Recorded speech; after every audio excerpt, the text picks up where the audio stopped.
heart health. Think about your actual heart, the organ. Think about the thing that's pumping blood through your veins. Your heart health is really based on what you do day in and day out over long periods of time. It's what you put in your body or don't put in your body. It's what you do with your body in terms of exercise or a lack thereof. And yet we don't exactly know what's going on inside until sometimes a catastrophic event, a heart attack. Sometimes you'll get a warning, a heart palpitation, like something ain't right, something ain't right. Something ain't right. And it's giving you a warning, and then there's the catastrophic event. All throughout life, we are really asking two questions. We're trying to figure out two things. I'm trying to figure out who you are, and I'm trying to figure out who I am. I'm trying to figure out who you are. You ever had somebody, you're in a relationship with them, you're working with them, you're trying to figure out who are they for real? Who are they for real? Some of you have been dating for a very long time, and what's keeping you from making a commitment is you're just not totally sure. Who are you? Like, I like you. I would go to prom with you. This is not prom. This is we're gonna die spooning in a nursing home somewhere where I'm gonna be taking road trips with you. I'm trying to figure out who are you? Who are you for real? Maya Angelou famously said, if somebody shows you who they really are, believe them. Some of you have stories of people who showed you who they were and you didn't believe them. You didn't believe them. Like, no, that's not the real them. Oh, it was. People warned you. Hey, anybody who will cheat with you will cheat on you. And they're cheating with you and you thought, oh, no, but I'm different. This is different. This isn't the real them. And then they cheat on you and you're like, oh.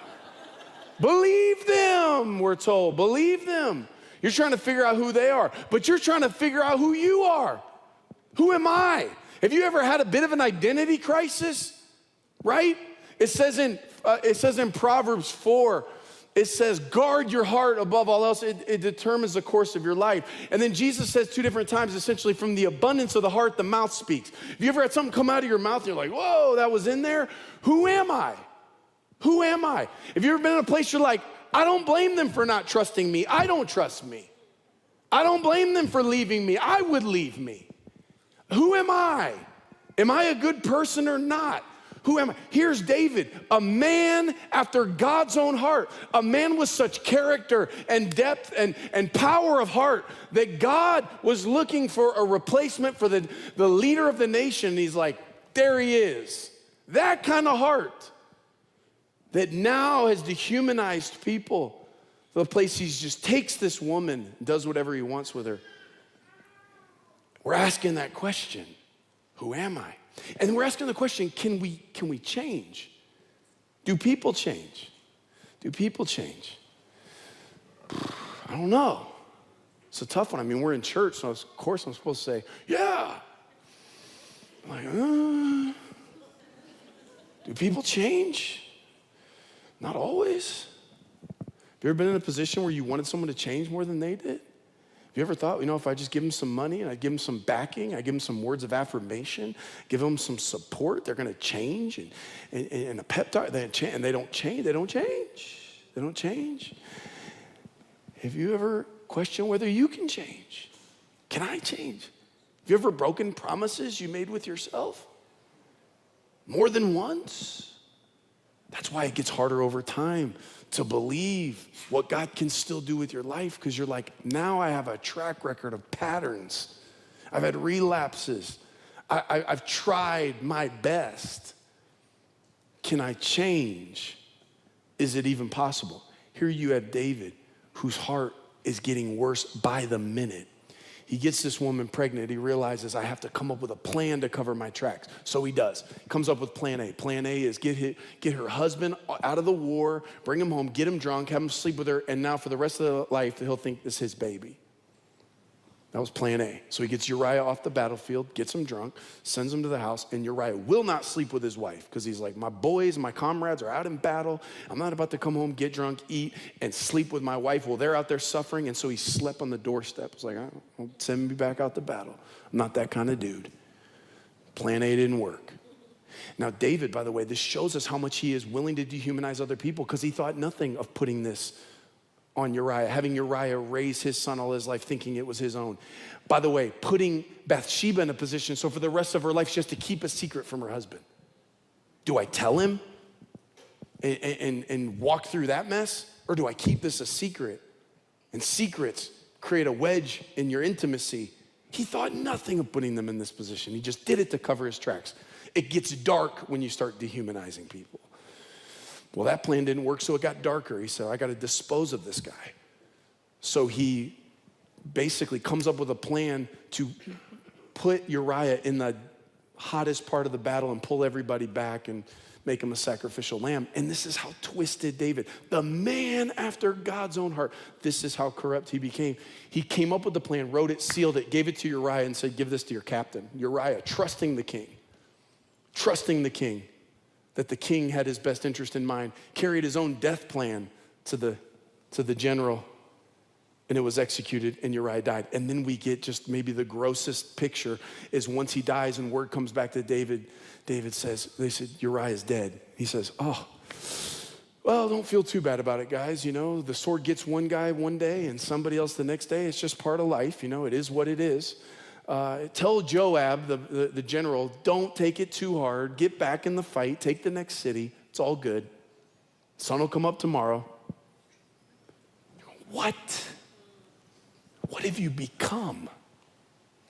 What we have here is the equivalent of a spiritual heart attack, an event that should shock your system, that if you live through it, should wake you up to a place that you never thought you would be. It's a reality check. I didn't think I was capable of that. When I was the man after God's own heart out in the sheep field, I despised people that did that stuff. And as much as it causes you to feel overwhelmed or to feel shame, you have to thank God for the heart attack. Here's what I'm gonna tell you. Just file this one away. The wisest thing you can do is recognize the heart palpitation. In verse 3, the messenger comes back and says, oh, you wanna know who that lady is? That's this guy's daughter and this guy's wife. That's a heart palpitation. You should respond right there and go, I don't wanna keep writing the story I'm about to write. Wisdom, you recognize that over time. But what David did was he ignored it, and now he gets to chapter 12 where he has impregnated this woman, he's committed adultery, he's now committed murder, and he is dehumanizing one person after another. He's created a ripple effect. And God raises up somebody to give him a heart attack. The guy's name was Nathan the prophet. He comes to David, and masterfully, he goes to David and he says, David, we have a problem. David has no idea. He's been found out. He doesn't think anybody knows about this. But God sends Nathan. Nathan comes to him, he says, David, let me tell you about some shepherds. Think about that. What did David do before he was king? He was shepherd. He was a shepherd. What's Nathan doing? He's taking David back to the sheep field. He's taking David back to the place where God found him. There's a man after my own heart. He takes him back to the best version of himself. He takes him back. He said, there's these two shepherds. One of them had sheep on sheep on sheep on sheep. Man, he had these huge flocks. He had more sheep than he knew what to do with. And he had cattle and he had cows and he had all this stuff. And then there was this other guy. He had one little lamb. And he loved this lamb. And he raised this lamb. And he fed this lamb. And he cuddled with this lamb. And he felt deeply for this. It was his one lamb. Now to you and I, we're like, oh, lamb, it doesn't mean anything because we don't have lambs. But David was a shepherd and he knew what it was like. This is the dude who grabbed a lion by the jaw and beat it to death to save a wounded lamb. He takes him back to that guy. Remember when you would risk your life for a lamb? And now you're devouring people. What has happened? David doesn't know what's happening here. He says one guy has a bunch, one guy has one. He said the rich guy, the guy with all the lambs, had friends came in town, and instead of taking one from his flock, he could have spared a lamb, no problem. He goes to the one guy's lamb, his one precious lamb. He takes the lamb, and he kills the lamb, and he sacrifices, and he feeds and consumes this lamb. And it says in chapter 12 and verse 5, David became enraged. He's like, what? It says he became angry. He said, this man must die for that. He said, who does that? He must die for that.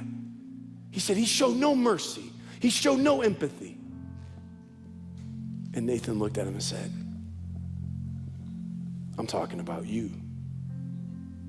That's what you did. You're the man. And David has what's essentially a spiritual heart attack.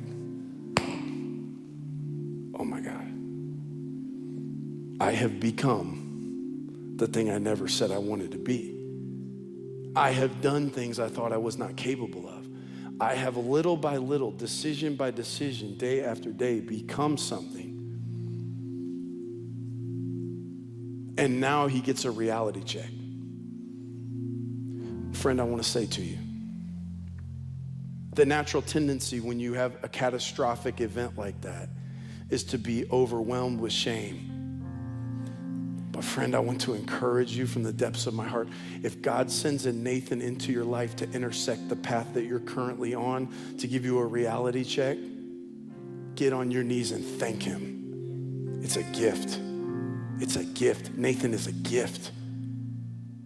And yeah, it hurts, and yeah, it hits hard, and yeah, it's devastating. But don't reject Nathan. Don't push him away, because that is an intersection. You're going to a place. It's getting darker and darker and darker, and God sends Nathans to intercept you. Say, no, that's you. That's you. And David now is in this place where he's got to figure out, what do I believe about?